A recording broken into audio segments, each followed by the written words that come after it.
2022 இதுதான் நம்மளோட first video.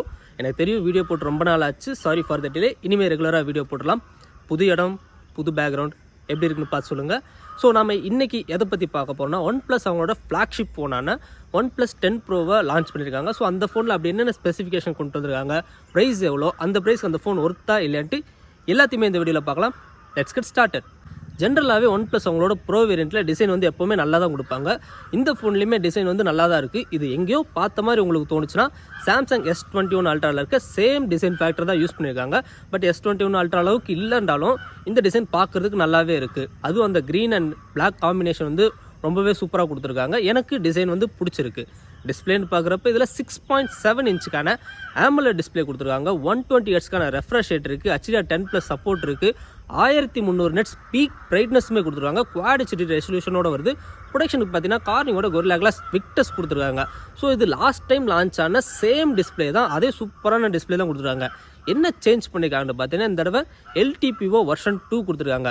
இதனால் என்ன ஒரு அட்வான்டேஜ்னா, நம்ம யூஸ் பண்ணுறதை பொறுத்து 1 ஹெர்ட்ஸ்லேருந்து 120 ஹெர்ட்ஸுக்கு டேரெக்டாக ஜம்ப் ஆகும். இதனால் பேட்டரி வந்து கொஞ்சம் எஃபிஷியண்ட்டாக இருக்கும். பேட்டரி லைஃப் வந்து இன்னும் கொஞ்சம் அதிகமாக கிடைக்கிறதுக்கான சான்சஸ் இருக்குது. மற்றபடி பார்த்தீங்கன்னா இது OnePlus 9 ப்ரோவில் இருக்க சேம் டிஸ்பிளே தான் கொடுத்துருக்காங்க. பேட்டரி லைஃப்பை பற்றி பேசும்போது இந்த ஃபோனில் பார்த்தீங்கன்னா 5000 mAhக்கான பேட்டரி கொடுத்துருக்காங்க. ஸோ 5000 mAh ஒரு 4 நானோமீட்டர் ப்ராசரில் இருக்கும்போது பேட்டரி லைஃப் வந்து உண்மையிலே ரொம்பவே சூப்பராக கிடைக்கும்.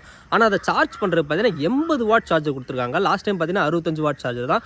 ஆனால் எப்போவுமே பார்த்தீங்கன்னா OnePlus அவங்களோட வார்ப் சார்ஜர் தான் கொடுப்பாங்க. அது மட்டும் இல்லாமல் Type-C to Type-C கேபிள் தான் வரும். இந்த தடவை பார்த்தீங்கன்னா ஓப்போவோட வூக் சார்ஜர் கொடுத்துருக்காங்க. அதுவும் Type-A to Type-C கிடைக்குது. இதனால் என்ன ஒரு பிரச்சனைன்னு பார்த்தீங்கன்னா, நிறைய வெப்சைட்டில் சொல்கிறாங்க இது வந்து 80 வாட்லாம் சார்ஜ் ஆகலை, 65 வாட்லாம் சார்ஜ் ஆகுது. சார்ஜர் வந்து 80 வாட் சார்ஜர் தான். ஆனால் இந்த ஃபோன் பார்த்தீங்கன்னா 65 வாட் ஸ்பீடில் தான் சப்போர்ட் ஆகுதுன்ற மாதிரி சொல்கிறாங்க.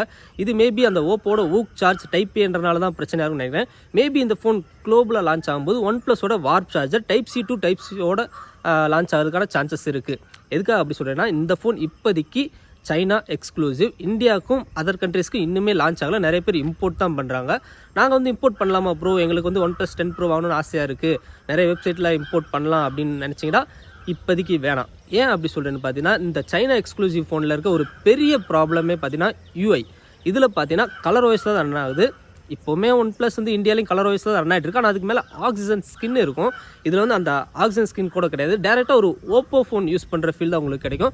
நான் கலர் வாய்ஸ் குறையா சொல்லலை. அதோட அனிமேஷன்ஸ் நல்லா இருக்கும், ஃபீச்சர்ஸ் வந்து எக்கச்சக்கமாக இருக்கும், பேட்டரி ஆப்டிமைசேஷன் எல்லாமே சூப்பராக இருக்கும். நம்ம இருந்தாலும் OnePlus ஃபோனுக்கு ஒரு பிராண்டை கிரியேட் பண்ணதே பார்த்தீங்கன்னா ஆக்சிஜன் வாய்ஸ் தான். கிட்டத்தட்ட ஸ்டாக்கான ஆண்ட்ராய்டு லைட்டான ஃபீச்சர்ஸ்ன்ட்டு பார்க்குறதுக்கு சூப்பராகவே இருக்கும். ஸோ இந்த சைனா ஃபோனில் பார்த்தீங்கன்னா ஆக்சிஜன் வாய்ஸே கிடையாது, ஃபுல் அண்ட் ஃபுல்லாக கலர் வாய்ஸ். ஸோ யாராவது இம்போர்ட் பண்ணணும்னு நினச்சிங்கன்னா இப்போதைக்கு வேண்டாம், கொஞ்ச நாள் வெயிட் பண்ணுங்கள், குளோபலாக இந்தியாவிலே லான்ச் ஆயிரும். ஸோ சாஃப்ட்வேர்னு பார்க்குறப்ப நான் ஆல்ரெடி சொன்ன மாதிரி தான் Android 12 மேலே பில்ட் பண்ண கலர் OS 12 கொடுத்துருக்காங்க. இந்தியாவுக்கு வரும்போது அந்த கலர் OS மேலே ஆக்சிஜன் OS 12 ஸ்கின்னு போட்டு கொடுப்பாங்க. பர்ஃபார்மன்ஸ்னு வரப்போ இந்த ஃபோனில் ஸ்னாப்ட்ராகனோட 8 Gen 1 லேட்டஸ்ட் ப்ராசர் தான் கொடுத்துருக்காங்க. 4 நானோமீட்டர் பில்ட் பண்ணியிருக்க முதல் ப்ராசர் தான். ஸோ ஆப்டிமைசேஷன் செம்மையாக இருக்கும், பர்ஃபார்மன்ஸ் வந்து தாறுமாறாக இருக்கும். கேமிங்காக இருந்தாலும் சரி, இல்லை எடிட்டிங்காக இருந்தாலும், மல்டி டாஸ்கிங்காக இருந்தாலும் எல்லாத்தையுமே இந்த ஃபோன் ரொம்ப ஈஸியாகவே ஹேண்டில் பண்ணும். அதுக்கு சப்போர்ட் பண்ணக்கூடிய வகையில் இந்த ஃபோனில் ரேம் எக்ஸ்பென்ஷன் ஆப்ஷனும் கொடுத்துருக்காங்க. ஸோ பேஸ் வேரியண்ட்டே 8 GB ரேம் கொடுத்துருக்காங்க. அது கூட 5 GB ரேம் எக்ஸ்பென்ஷனும் உங்களால் பண்ணிக்க முடியும். ஸோ பர்ஃபார்மன்ஸ் வந்து எப்படி பார்த்தாலும் தாறுமாறாக இருக்கும். UFS 3.1 ஸ்டோரேஜ் டைப் இருக்கிறதுனால அந்த Type-C மூலமாக உங்களால் ஈஸியாகவே ஃபைல் ட்ரான்ஸ்ஃபர் ரொம்ப ஃபாஸ்ட்டாகவே பண்ணிக்க முடியும். கேமராஸ், அந்த பேக்கில் இருக்க கேமரா பம்பை பார்த்தாலே தெரியும் உங்களுக்கு கேமராவுக்கு எந்த அளவுக்கு இம்பார்ட்டன்ஸ் கொடுத்துருக்காங்கன்ட்டு. அந்த ஃப்ளாஷ் இருக்கிற இடத்துல நோட் பண்ணிங்கன்னா P2D 50D அப்படின்னு போட்டிருப்பாங்க. இதுக்கு அர்த்தம் என்னவாக இருக்கும் நான் யோசிச்சுட்டு இருந்தேன். இந்த மாதிரி தான் MKBHD யோசிச்சிருப்பார் போல். அவர் டேரெக்டாக OnePlus தான் கான்டாக்ட் பண்ணி கேட்டிருக்காரு. அவங்க வந்து இதுக்கு எக்ஸ்ப்ளனேஷன் கொடுத்துருக்காங்க. அதாவது P2Dண்டா phone second generation Hasselblad mobile camera system, 50Dண்டா 50 மெகாபிக்சல் ட்ரிபிள் கேமரா சிஸ்டம். இதில் மெயின் கேமரா பார்த்தீங்கன்னா 48 மெகாபிக்சல் f1.8 அப்பர்ச்சரில் கொடுத்துருக்காங்க. இது சோனி சென்சார் தான். OnePlus 9 ப்ரோவில் யூஸ் பண்ண சேம் சென்சார் தான். இதில் லேசர் ஆட்டோ ஃபோக்கஸ் இருக்குது. அது மட்டும் இல்லாமல் OISும் கொடுத்துருக்காங்க. இதுலேருந்து வர ஃபோட்டேஜ் பார்த்தீங்கன்னா தாறுமாறாக இருக்குது. நல்ல கலர் கலிப்ரேஷன் பண்ணியிருக்காங்க. ஏன்னா ஹேசல்பிளேட் தான் இந்த மெயின் கேமராக்கான கலர் கலிப்ரேஷன் பண்ணியிருக்காங்க. ஃபோட்டோஸில் ரொம்பவே சூப்பராக வந்திருக்கு மெயின் கேமராவில். செகண்ட் பார்த்தீங்கன்னா ஒரு 8 மெகாபிக்சலுக்கான டெலஃபோட்டோ லென்ஸ். இது பார்த்தீங்கன்னா 3.3 டைம்ஸ் ஜூம் கெப்பாசிட்டியோட கொண்டு வந்திருக்காங்க. அடுத்து இன்னொரு 50 மெகாபிக்சலுக்கான அல்ட்ரா வைட் OnePlus 9 Proவில் பார்த்தீங்கன்னா அல்ட்ரா வைடு வந்து ரொம்பவே சூப்பராக இருந்துச்சு. உண்மையை சொல்லப்போனால் மெயின் கேமராவோட அல்ட்ரா வைடு தான் எல்லாருமே நல்லா இருந்துச்சு சொன்னாங்க.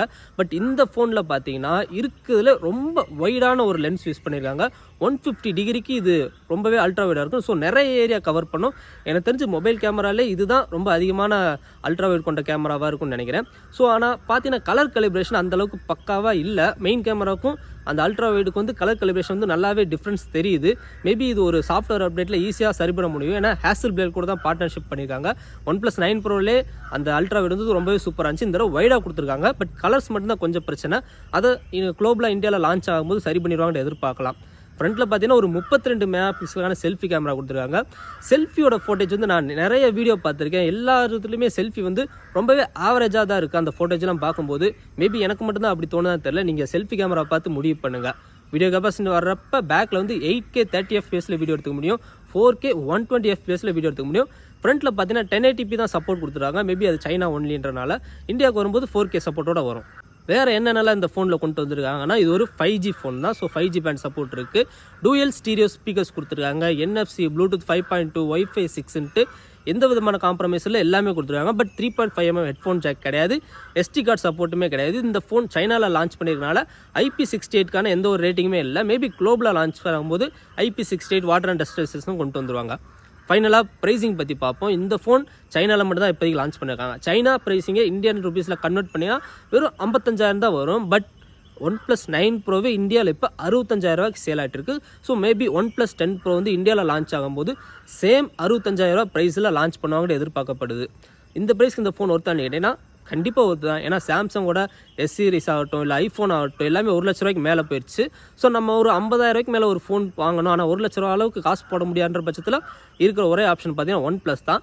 அந்த ப்ரைஸ்க்கு இந்த ஃபோன் உண்மையிலே செம்ம ஒருத்து தான். நான் இந்தியாவில் வரும்போது கேட்குறது என்னென்னா ஆக்சிஜன் OS ஸ்கின் கொடுத்துருங்க. அதோட Type-C to Type-C OnePlusோட warp charger கொண்டு வந்தால் போதும்.